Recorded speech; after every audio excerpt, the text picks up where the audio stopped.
Hey you guys, all right, so today is the last session of the three-part series of how to break us bad habits using essential oils. Today is the last day and it's about emotions. Yesterday we were into spiritual health. The first day we were into physical health and how that affects our mind and our habits. You know, if we're experiencing bad emotions, doesn't that bad emotions, bad thoughts produce bad behaviors, produce bad habits, right? So our emotions are extremely important to learn how to harness, examine, and then release, right? So I was just reading in my desk reference and I wanted to just share briefly a little bit out of my desk reference about mental and emotional health and the brain.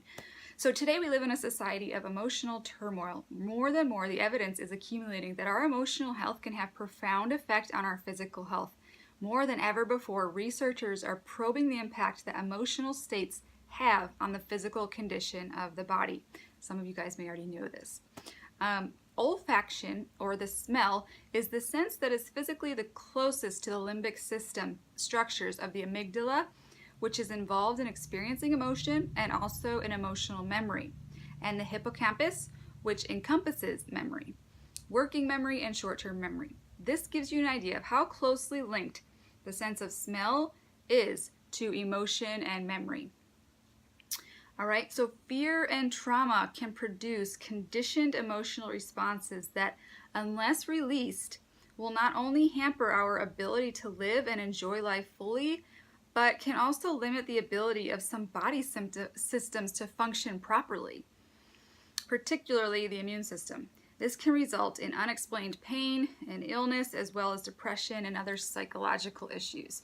So when we keep those emotions trapped inside, and if you read further more on this subject, it's fascinating. Certain organs, certain emotions house certain emotions. So like liver, I believe, houses fear. So it's fascinating stuff when you really dive deep into it. Of course, we're just going to skim the surface today.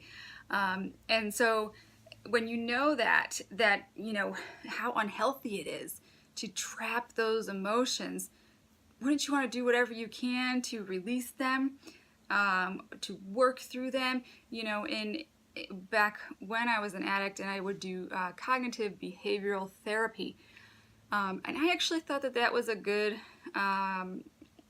practical, logical way to work through some things, because a lot of addicts have a really hard time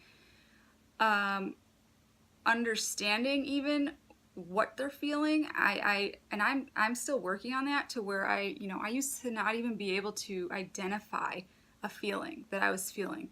It was just like, I don't know, like rage, anger, fear, like, but I couldn't even identify those words. I couldn't like speak, it was just trapped inside me.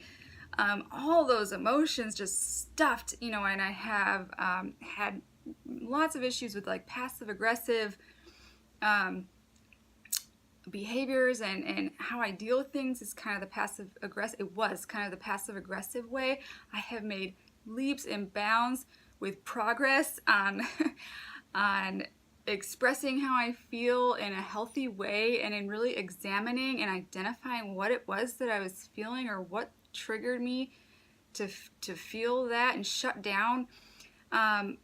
This is a process. This is a journey, you guys. This is not just a quick fix, go pop a pill and turn into a robot and drool and forget everything that ever happened to you. No, we don't want to keep suppressing and keep masking symptoms and things and emotions and trauma. We want to bring it to the light to where it can be examined and dealt with and healed, right?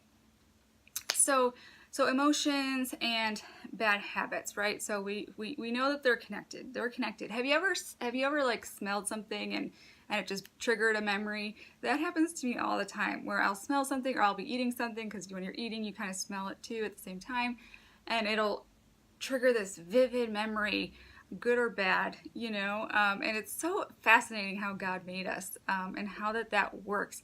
So when you understand that smelling is so powerful. Our olfactory system, our limbic system is incredibly powerful.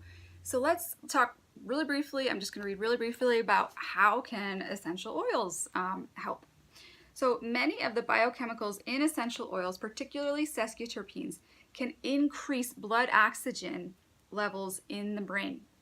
The stimulation of both aroma and oxygenation seems to affect the amygdala in ways that facilitate the release of stored emotional blocks, both in the subconscious and in various body systems.